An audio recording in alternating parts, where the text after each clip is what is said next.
What is up, guys? NYKia31 here. Week 2 of the college football season is in the books. It was a crazy week.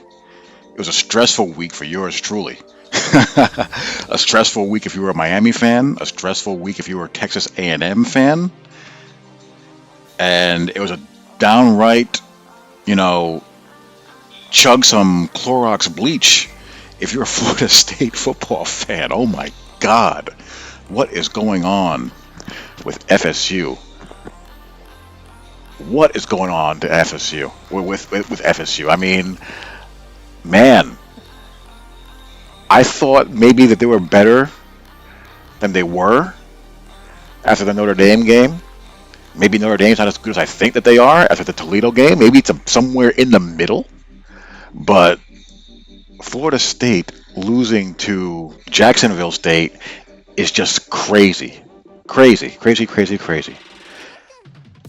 And also, just down to just happening just today, USC gets rid of their coach. They axe Helton after 2 games, and we have Urban Meyer there in Jacksonville, and Urban looking all comatose and disinterested on the sidelines there during that game, looking like he's not into it at all and just collecting a check.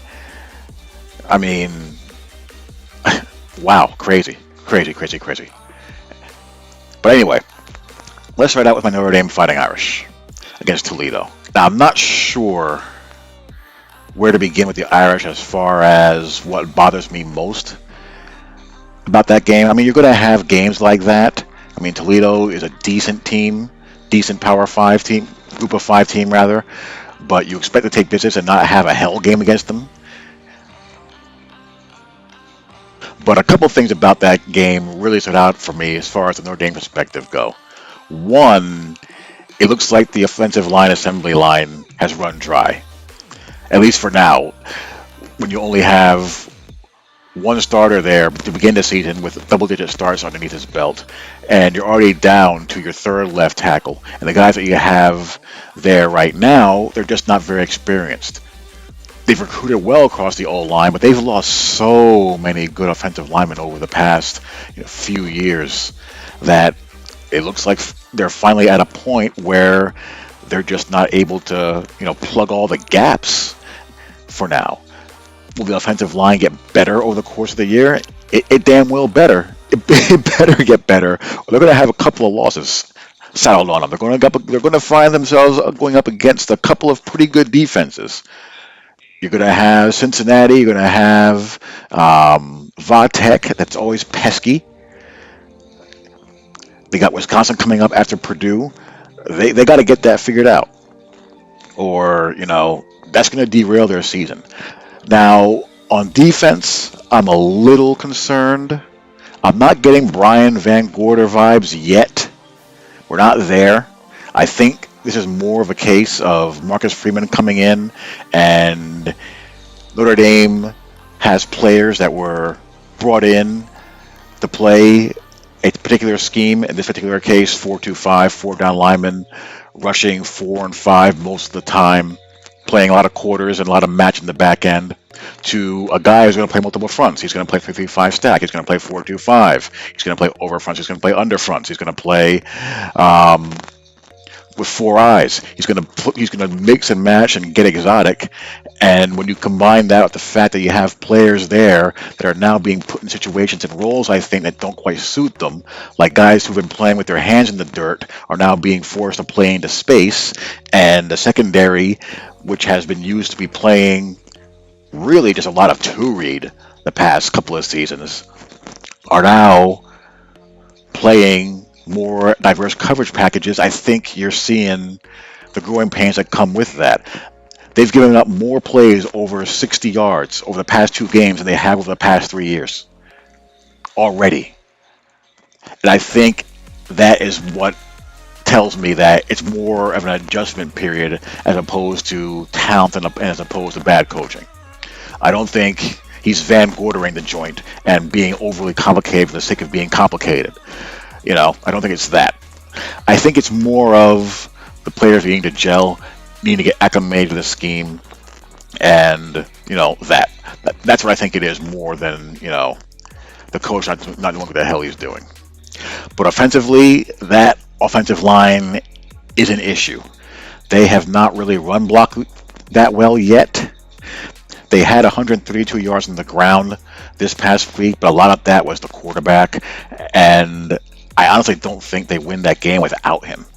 That's the one scenario where in college football a two quarterback system can work. We have Jack Cohen there. He's a drop back guy. He's not going to run the ball. He's not going to make things happen with his feet. He's not going to buy time. He's a, shotgun spread, catch the snap, quick throw, quick release, get the ball out kind of guy. And he's really good at that.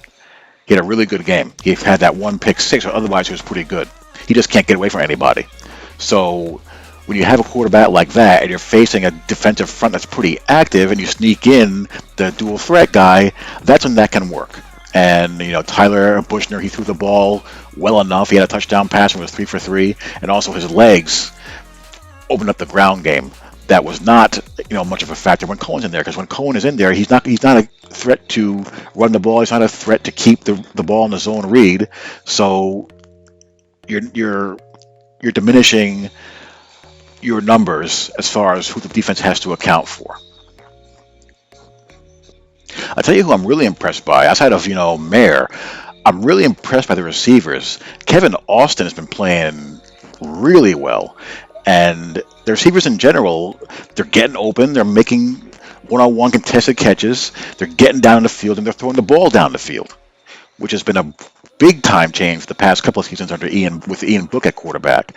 So if they can get the offensive line to a decent level, and I think what's going to end up happening, they're going to be more of a,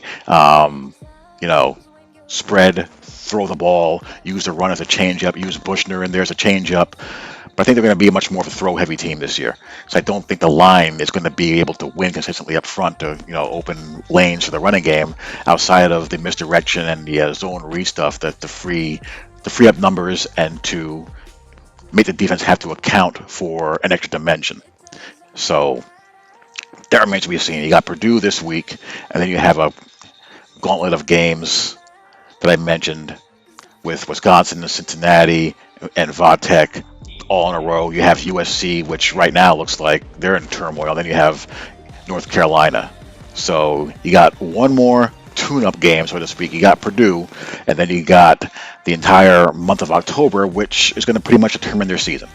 Now, what in the world is going on with Florida State? Man, did I miss the boat on them. I thought the way they looked in the Notre Dame game, and again, maybe Notre Dame's overrated too, but I thought that they would be better. As a matter of fact, I was having a little conversation with one of my online CFM mates. He took exception to the fact that I said that Florida State, they might be either close to or maybe a little bit ahead of Miami at this point because of what I saw of them athletically. But, over the past couple of years, they just had some real stink bomb losses. Let's look at last year. Just last year, they lost to Miami 52-10. The Jacksonville State game last year was 41-24. But that game was pretty competitive most of that game. Get bombed by Louisville 48-16. Bombed by Pitt 41-17. Get bombed by Duke 56-35. Well, they beat Duke 56-35. My apologies, but really, really bad losses in recent years. And then they lose to Jacksonville State. What's the issue there? I don't think Mike Norvell's a bad coach. I don't think he's completely clueless, but the way they lost that game, the touchdown pass prior to the game winner was insane. There was no one within 15 yards of the receiver, just wide open in the middle of the field. And then and they score on the Hail Mary play, and the two FSU defenders, they barely look like they're trying. They're playing two-man under. Guy gets beat, and there was the effort there to catch the guy, let alone bring him down, was a little bit dicey to me. A little dicey. So I don't know what issues they got there, but they're 0-2, 0-2 at home, and that ain't good. If you're gonna fire, if USC is gonna fire, Clay Helton this early, what's keeping Mike Norvell around? What do you have to hang your hat on if you're a Florida State fan that you think this is going to get any better? What is there? Looking bleak. Looking bleak. Texas A&M and Colorado. I had a hunch that that would be a bit of a grinder. Texas A&M, they lost their quarterback. They pulled that game out 10-7. Again, I'm not the biggest Jimbo Fisher fan in the world. I think a large part of his career was made by Jameis Winston. But, I had a sneaky feeling that was going to be one of those trap games. And losing the quarterback certainly didn't help, but it certainly aided in the trap game-ness, so to speak. It was 7-3 most of that game until, Texas A&M scored in the fourth quarter. So again, the question remains, how much do you trust the Aggies? The question remains, how much do you trust Texas? As we can see, you can't trust either Texas team all that much right now. Texas got bombed by Arkansas. Same old Texas. You just keep on waiting for them to turn it around to show signs that they can, right that ship, and they always disappoint you. Miami almost got knocked off by App State, and I don't know why people continue to put App State on the schedule. Stop putting App State on your schedule. When App State calls you for a game, hang up the phone. They can play. We've seen them knock off teams. We've seen them near knock off teams. Don't do it. Play somebody else. Anybody else. Don't play them. And if Miami lost that game, they'd be facing the same questions FSU is facing right now. Where's the light at the end of the tunnel? Will the U ever be the U again? All that stuff all over again. So they saved themselves from that for at least another week. Iowa beats Iowa State, and that really sets Iowa up for the potential for some really nice things. When you look at their schedule, they're 2-0 now, and they're ranked number 5. They got Kent State and Colorado State. They should win those games. They should beat Maryland. Then you have, Penn State. They're ranked number 10 now, so that's going to be a big game. If they get by Penn State, they have Purdue, Wisconsin, Northern Illinois, Minnesota, Illinois, and Nebraska left. So, they're shaping up. If they can get by Penn State and Whiskey, they have a chance to make the playoff. That would be a great season for Iowa. That'd be amazing. I would love to see that. Now, as far as what else is out there, that's pretty much is it. I mean, Oregon, well, you have the Oregon and Ohio State game. I really like how Oregon looks.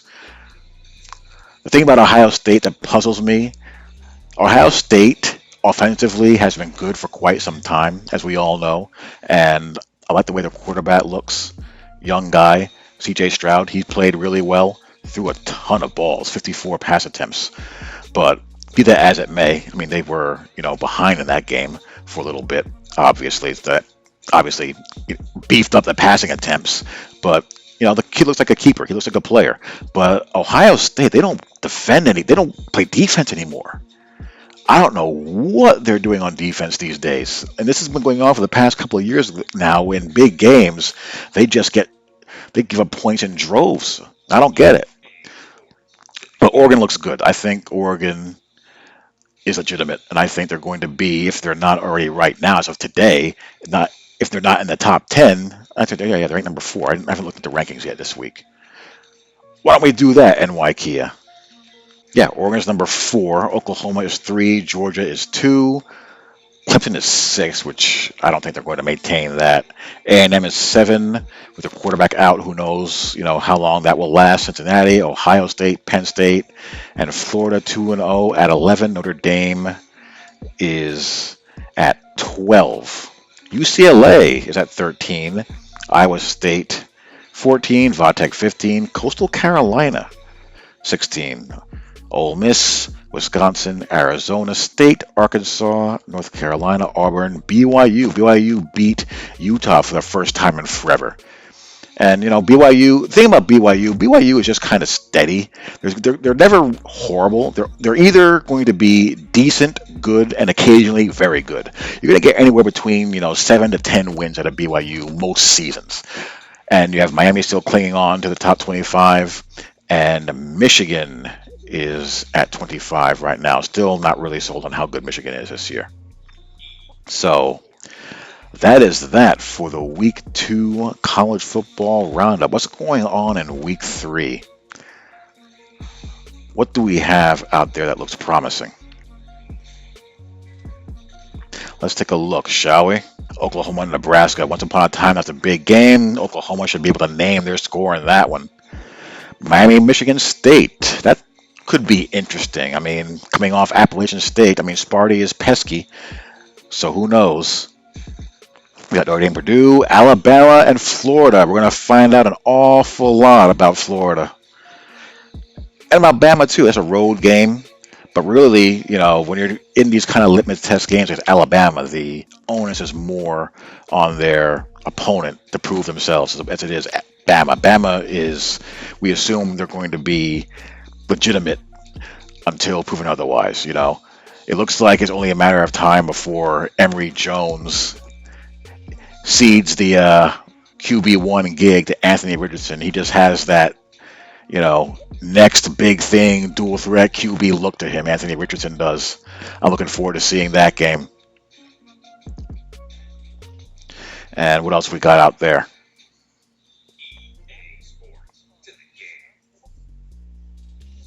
Oh, come on, schedule.